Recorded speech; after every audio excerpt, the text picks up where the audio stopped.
ৰঘু বংশৰ শ্ৰেষ্ঠতম আমাৰে অবতাৰতে দুষ্ট দমন সন্ত পালনাৰও ৰঘুকুল উদ্ধাৰে হব নতুন অধ্যায় হাতে ৰাবণ আৰু কুম্ভকৰ্ণ ৰূপী লংকাৰ নিপতি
রাম সন্ধ্যা হিবলা দিতে নববধূর হইতে অযোধ্যা নগরে সুকলার রাজধানী অযোধ্যাদি স্বর্গময় হোক নবদম্পতির আবরানি শোনো।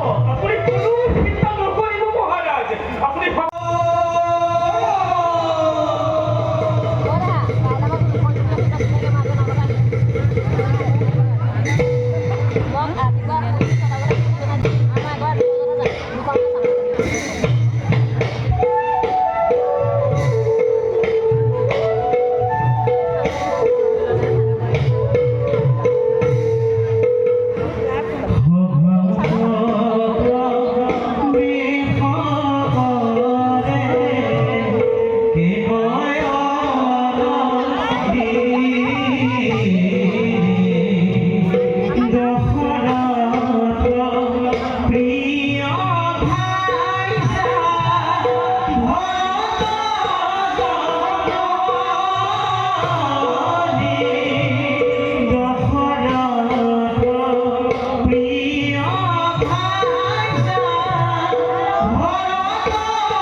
my brother, মোৰ স্বাদ ৰক্ষা হয় চাৰি কণ্ঠত মাতৃ শব্দী পঞ্চফুলৰ বিনামী দৰে সুমধুৰ স্বৰ লিখি গান্ধী সেই ৰাম নামতে থাকে আনন্দ সাগৰ Ram পবিত্ৰাম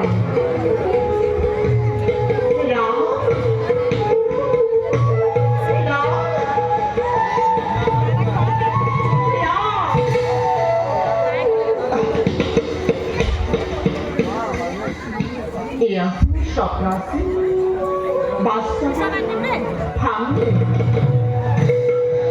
goike, ayo, forse domani, matti hidoe bando che io mi sa che mi hottor ba, ancora hallo.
রাজা রক্ষানন্দময়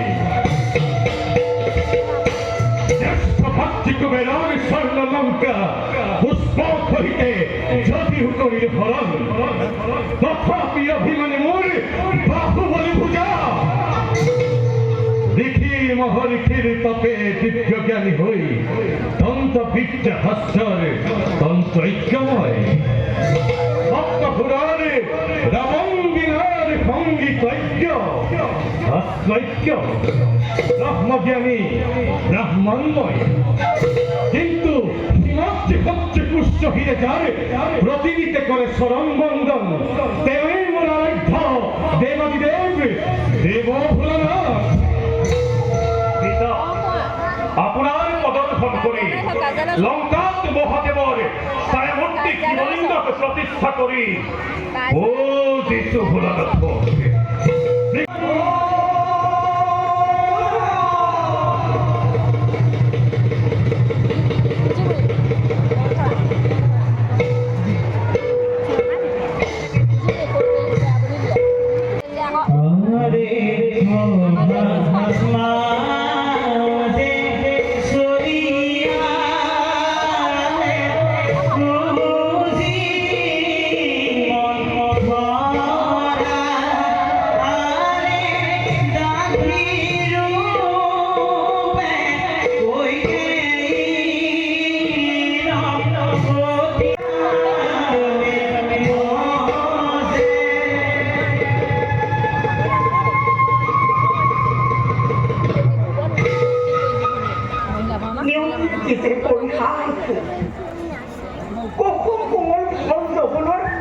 ফুলৰ বাবে আজি মই আত্মীয় কৈকে সহজ কৰি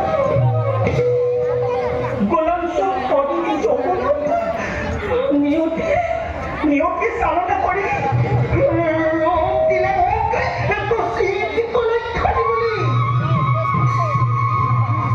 সেইবাবে ৰাজকাঠিগণ হয় সন্মান মৰ্যাদা আৰু অপমানৰ যিদিনাই প্ৰতিশোধ ল'ব মন থৰাই সেইদিনাই দেখিব জগতে তুচ্ছতাশীল ভাৰ কিমান গধুৰ।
ভাতৃভাবে থাকা বিবাদে মরে প্রতিক্ষণ হিরানত করে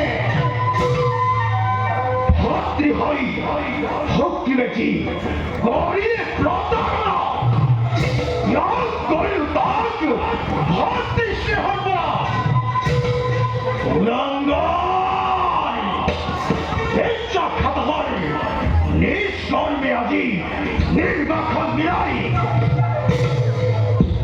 ইন্দ্র দত্ত সৈন্যহার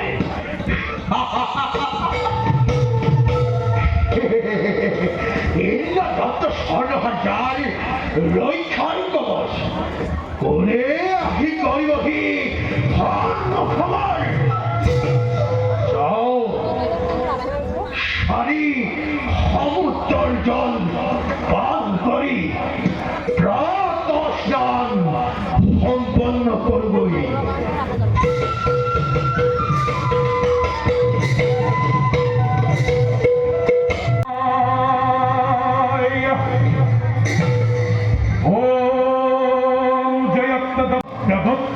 প্রসন্ন চন্দ বাহিব প্রসন্ন চন্দ বাহিব প্রসন্ন চন্দ বাহিব প্রসন্ন চন্দ বাহিব ওম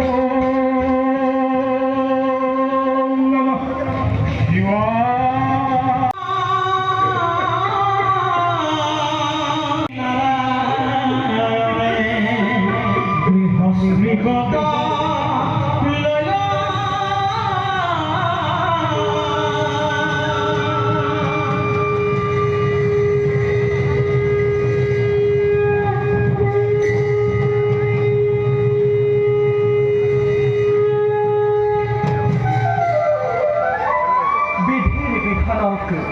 মান্যতা প্রদান কৰি আমি দিগে হস্তি বাসৰ বাবে অগ্ৰসৰ হৈছোঁ তাৰ বাবে মিথিলাবাসীৰ শুভেচ্ছা বাণীত আমি কৃতজ্ঞতা প্ৰকাশ কৰিছোঁ আৰু সকলোকে অযোধ্যালৈ নিমন্ত্ৰণ জনাইছোঁ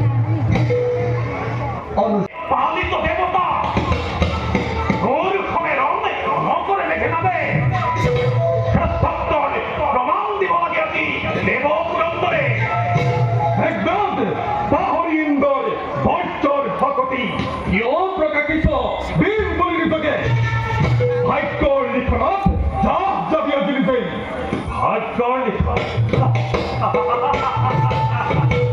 লঙ্কেশ্বরে লিখিব নিজে মাত বাহকে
অহংকারী পুরন্দর ব্রহ্মে আমি প্রতিরক্ষ প্রথমই ক্ষমতা রাখিত দেবতা পৃথিবী বল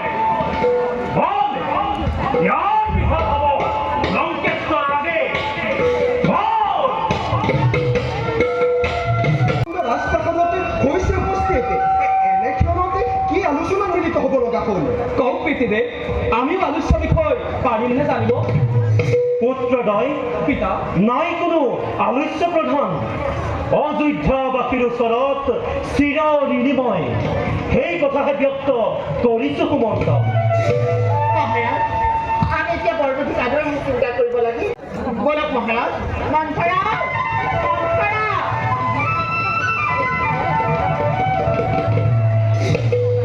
মাতিছিলে ৰাণী মন্থৰা মানে সহস্ৰ জাতিৰ সৈতে আৰক্ষীসকলক লগত লৈ প্ৰজাপথে গন্ধ পুষ্পেৰে পুষ্পাবৃষ্টিৰ ব্যৱস্থা কৰা হ'ল উৎকৃষ্ট সকলোৱে আৰু নিশ্চয় দিশ শান্ত কৰা কাবা যাতে ব্যৱস্থাত কোনো ক্ষতি নহয় ভাৰমৰণে আৰু পুত্ৰদ্বয় মাতৃদেৱী তোমালোকে সকলো কাৰ্য নিজে তদাৰক কৰিবা যোৱা চিন্তা নকৰিব মাতৃ আমি সকলো সুব্যৱস্থা সম্পাদন কৰি আপোনালোককে জনাবলৈহে আহিছোঁ চিন্তা নকৰিব মাতৃ এই বিবাহ আনন্দ শতিকাৰ শ্ৰেষ্ঠ নিদৰ্শন হ'ব জগতৰ মাজে জানো মই সকলো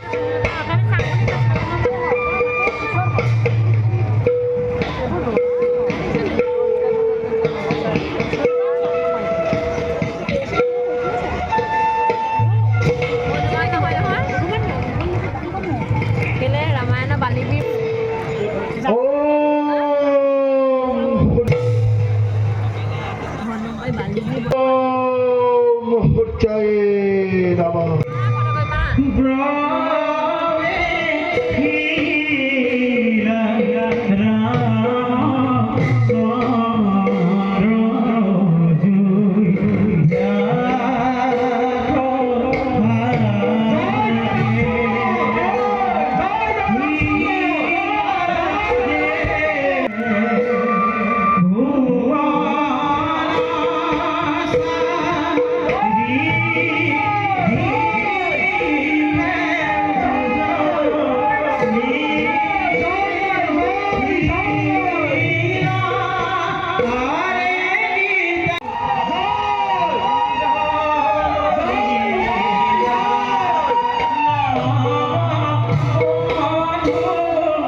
ৰাম নাম গুণে বিমুগ্ধ অযোধ্যাৰ যত প্ৰজাগণ আজি ৰামচন্দ্ৰৰ আগমনত সকলোৰে মুখমণ্ডলত যি দৃপ্তি জ্যোতিস্মিত হৈছে এই ৰবি দৃপ্তি যেন চিৰদিন প্ৰজ্বলিত হৈ ৰয় ৰামৰ সহিতে পুত্ৰবধূ জনক ৰাজাৰ নন্দিনীক আদৰ সম্ভাষণৰ মানেৰে আপোনালোকে যে আতিথ্য আগবঢ়ালে তাৰ বাবে সূৰ্য বংশীৰ গোকুল সৌভাগ্যৰ পাত্ৰ উচ্চমহিষে সিংহ গর্জনে উনিশে জয়র নিনাদে না ভীষ্ম মেরু অমৃত কল আনন্দ পেঠমনি লই হইছে প্রবাহিত আনন্দ কর স্বর্ণ লঙ্কার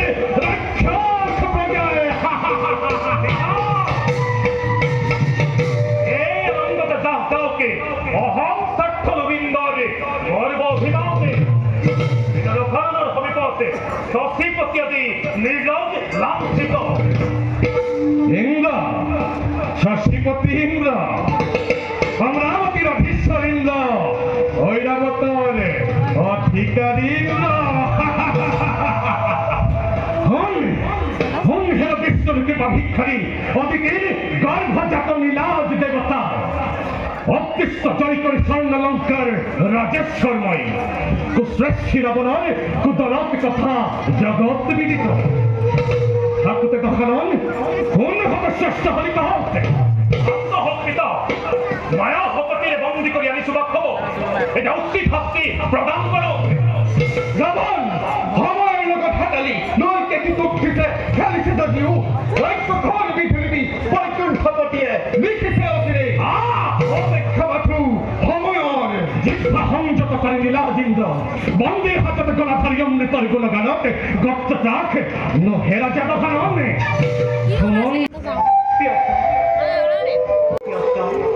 প্ৰিয়তম প্ৰিয়তম বলি প্ৰকাশে কিয়নো কৰিছা চৰণ বন্দন?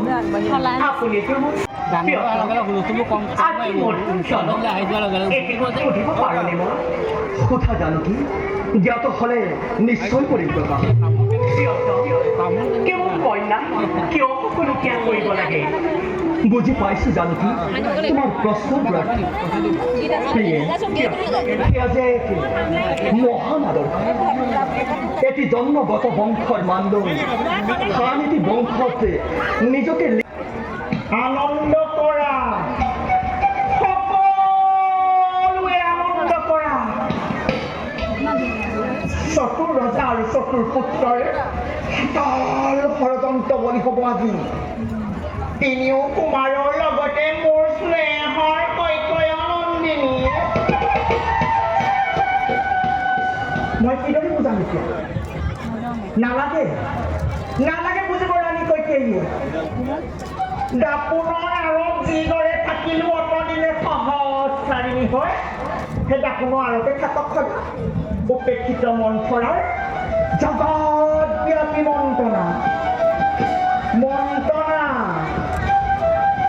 কুলক্ষণী যাঠি মন্থৰাৰ মন্ত্ৰণা। কুলক্ষণী যাঠি মন্থৰাৰ মন্ত্ৰণা। অহস্যৰী মন্ত্ৰ, কুলক্ষিনী মন্ত্ৰ, এয়া তুমি কি কৈছা? মাতৃত্বৰ সুখ যদি মন্থৰাই পালেহেঁতেন কৈকেয়ীৰ ঘৰত বান্দিত্বৰে নকৰে দিব। তোমাৰ গৰ্ভস্থিতিলৈ জন্ম লোৱাজনেই যদি মৰ্যদা হেৰুৱাই, এই বান্দিয়ে পিন্ধিব পাৰিব জানো ৰাজকীয় আৱৰণ? মন্ত্ৰ, তোমাৰ কোনো কথাৰ অৰ্থ বুজা নাই মই। কিয় আজি তোমাৰ এনে আচৰণ?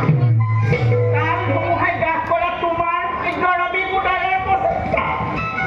আজি পতাইকা তুমি, পতাইকা তোমাৰ অগুষ্ট নয়। নিবোধৰা মন্ত্ৰ, জিভাৰ সংযত কৰ। নোৱাৰে কৰিব।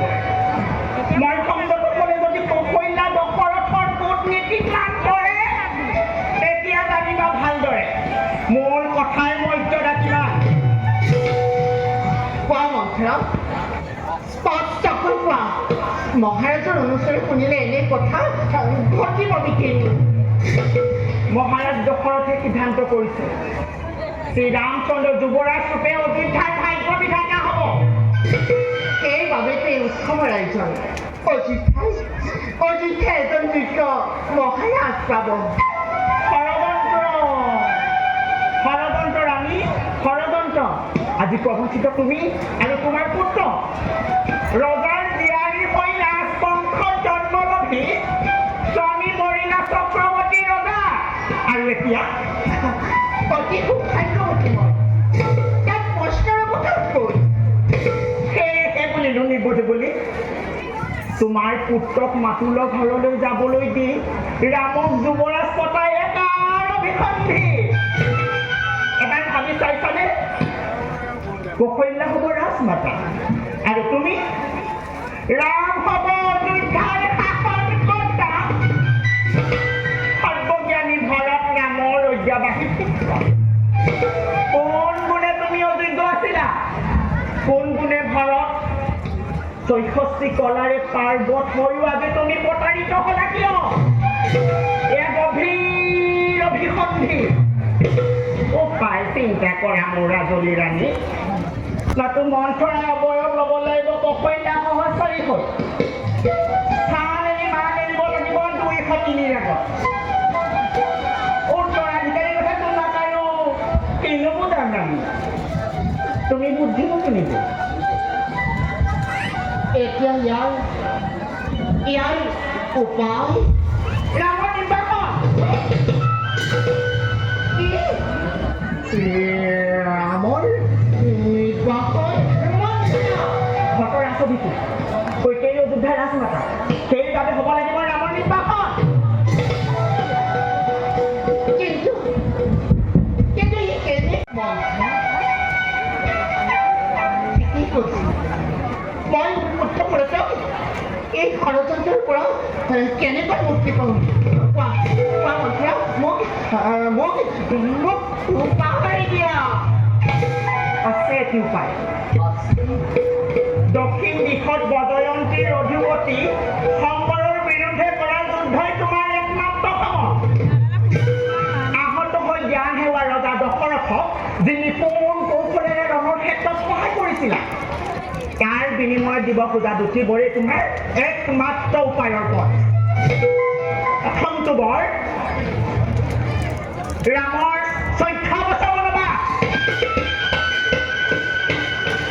মন্ত্ৰা পাহৰি আছিল সেই দুটি বৰ। দ্বিতীয়টো বৰ ভৰতক অযোধ্যা যুৱৰাজৰূপে অধিষ্ঠিত কৰা।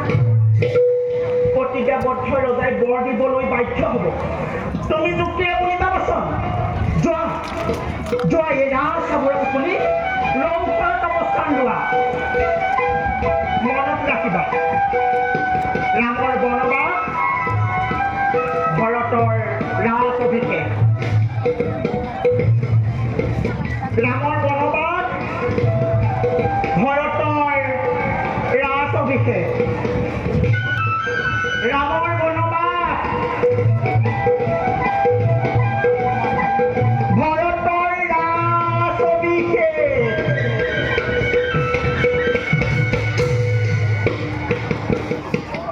ঠিকেই কৈছা মন্ত্ৰা। ৰামৰ বনবাস ভৰতৰ ৰাজ অভিষেক।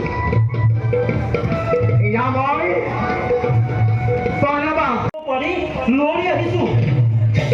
কিয় ল'লা তুমি দুখ ঘৰত অৱস্থান? দশৰথে নোৱাৰে চাব কৈকেয়ীৰ এনে শোকাতুলিৰো। কোৱা প্ৰিয়ে, প্ৰকাশ্যে কোৱা কোনে দিলে তোমাক দাৰুণ ঘৰ? মিথ্যাচাৰী ষড়যন্ত্ৰকাৰী ৰজা দশৰথে অভিসন্ধি কৰিলে পুত্ৰৰ ভাণ্ডাৰ নিমিত্তে। এয়া তুমি কি কৰালানি? মিথ্যাচাৰী মই? আজি মোৰ প্ৰতি তোমাৰ এনে আচৰণ কিয়?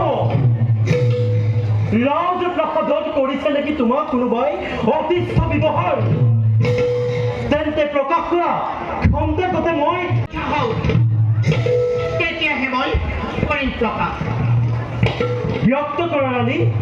মই তোমাৰ আগত প্ৰতিজ্ঞাবদ্ধ হলো। আনহে নালাগে মোৰ প্ৰিয় পুত্ৰ ৰাম নামে প্ৰতিজ্ঞাবদ্ধ হলো।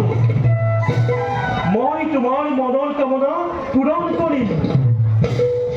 তেন্তে শুনা সেয়া দেৱতাৰ কহিতে শব্দৰ জীৱনদায়ী কংস পুত্ৰ শুনা সকলোৱে। চক্ৰৱৰ্তী অযোধ্যাৰতাই ৰাণী কৈকেয়ীৰ আগত প্ৰতিজ্ঞাবদ্ধ হৈছে আৰু এই প্ৰতিজ্ঞাৰ পৰা শ্ৰী মহাৰাজ কেতিয়াও নহয় বিচলিত। তাৰ বাবে আপোনালোক সাক্ষী হৈ পুনৰ কোনো প্ৰশ্নৰ অৱতাৰণা নকৰিব মহাৰাজ।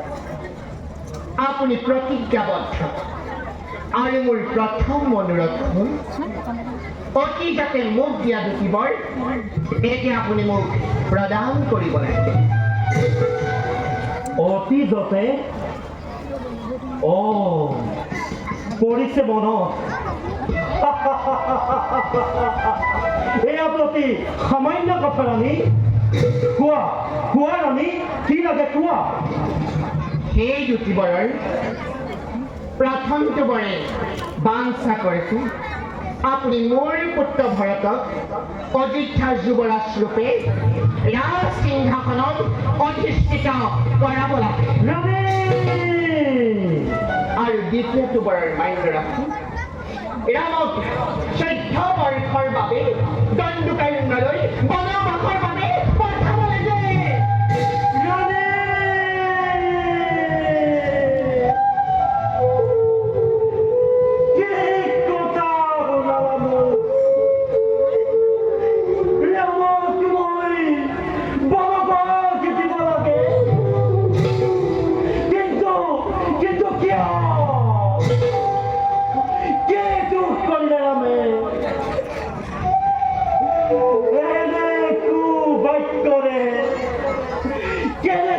তুমি ইমান কঠোর হলা রামর প্রতি রামর লিখিত সততা সত্যবাদিতা বন্ধন বৎসলতা বিদ্যা জ্ঞান বীরত্ব বিনম্রতার কথা জগতে বখানে এনে ৰামৰ প্ৰতি তোমাৰ এনে ভাৱ কিয়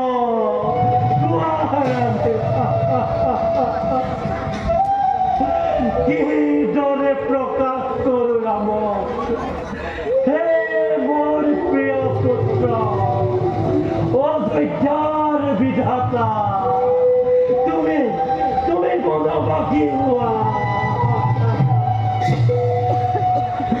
মই নোৱাৰো কৈকে মই নোৱাৰো ৰাম তোমাক এটি বিশেষ কথাৰ কাৰণে মাতি অনা হ'ল কৈকে মাতা তাৰ আগে সেটি কথা সুধিব পাৰোঁনে মই পিতৃদেৱৰ এনে আচৰণ কোনোদিন দেখা নাই মই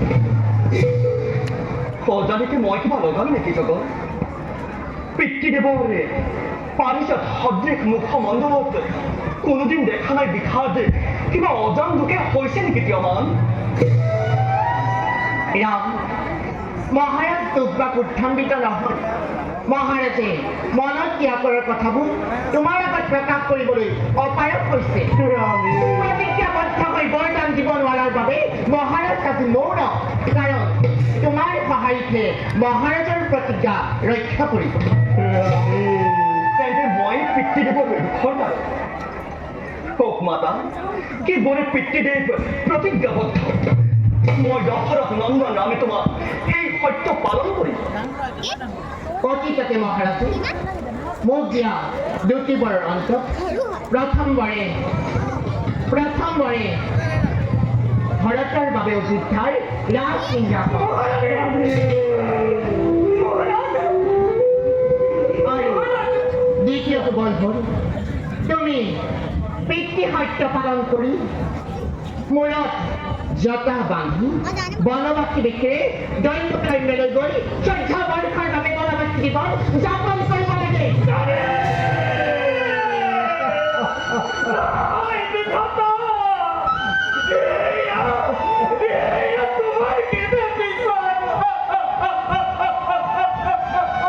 মাতা সেয়াতো অতি সামান্য নতশিৰে কৰি পিতৃ সত্য নিশ্চয় পূৰণ হ'ব মাতা আৰু সেয়াতো মোৰ ভয়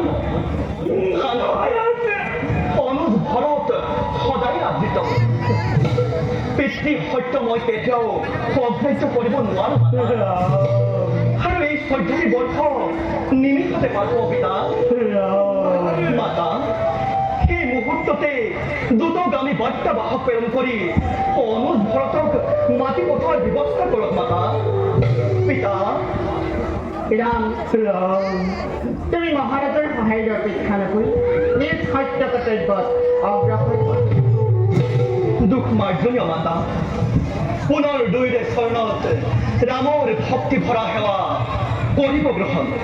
ৰাম পিতৃৰ সত্য পালনৰ অৰ্থে অগ্ৰসৰ সময় নিজ ধৰ্মে।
সমাপন কৰি উটাৰ বিচাৰি ফুটে সিংহাসন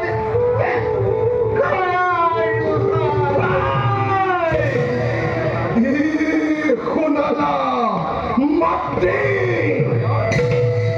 চক্ৰান্তৰে সহভাগী হৈ ভাতৃত্বী ভিত্তি ধাৰা ভৰতে আৰোহণ কৰিব লাগে ৰাজসিংহাসন। কোনে কোনে এনে কাৰ্য কৰোৱালে তোমাকে? তুমিতো এনো নাছিলা জননী, কি প্ৰয়োজন নাছিল তেনে পৰৰে। দাদা ৰামৰ প্ৰতি কিদৰে ইমান নিশ্চয় হ'ব পাৰিলা? কিদৰে সন্মুখীন হওঁ মই মাতৃক পখলা পিতৃদিন ভাতৃদিনৰ পৰা মোক বঞ্চিত কৰিলা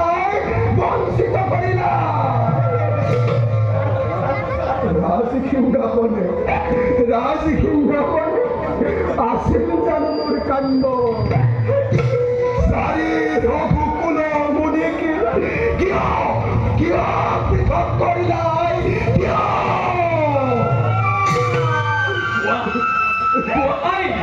কোনে তোমাক ধৰিলে পৰুষিত? কোনে এই মন্ত্ৰদাতা যে আমাৰ চাৰি ভাইক কৰিলে পৃথক?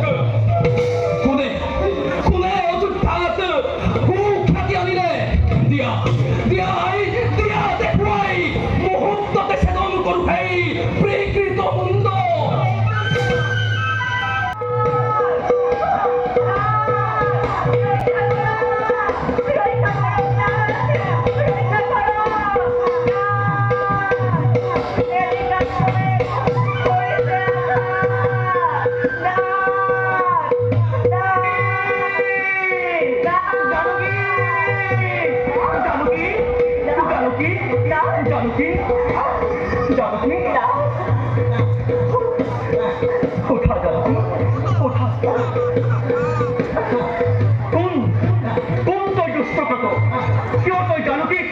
বিনা দুঃখে কৰলি আঘাত পাবি আজি তাই অমুচিত ফল।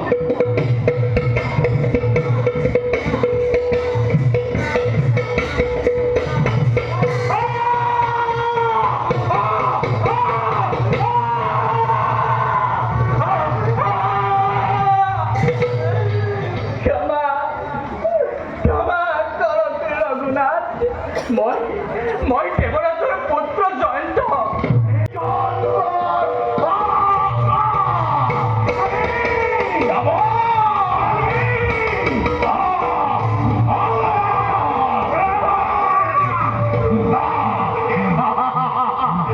লোৱা তখন বাকী অহংকাৰী ৰাবণেৰ মুন্ড আজি বানৰ বজ্ৰময় বাহুৰ দমনত দেৱীসকল কুশলে আছেনে আমাৰ আছেনে কুশলে পিতৃদেৱ অযোধ্যা নগৰে অনুজ ৰাজকাৰ্য কিদৰে চলিছে তোমাৰ শান্তিৰে বাস কৰিছেনে প্ৰজাই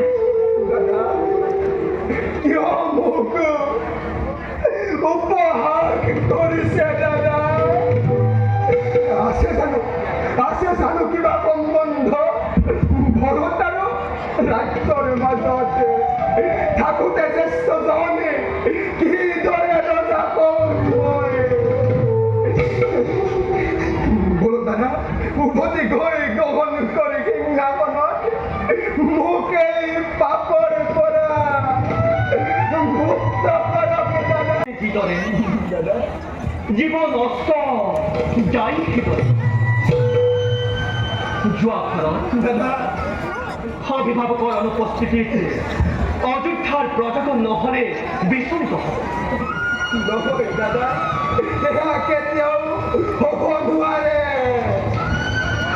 ৰামচন্দ্ৰৰ অযোধ্যাত ৰজা হ'বৰ কোনো যোগ্য নহয় মই যে সত্যতাবদ্ধ সেয়া অসম্ভৱ অনুজ সেয়া অসম্ভৱ দাদা পাহৰিব পাৰি যদি বৈকুণ্ঠ মৰম কিয় তেন্তে হীৰাময় বঞ্চনাকে আগুৰিছো বুকতে বান্ধোন যদি বান্ধিব নোৱাৰো ভাতৃত্বৰ বান্ধোনেৰে কোন প্ৰাণে সহ্য কৰো সহ্য পংখী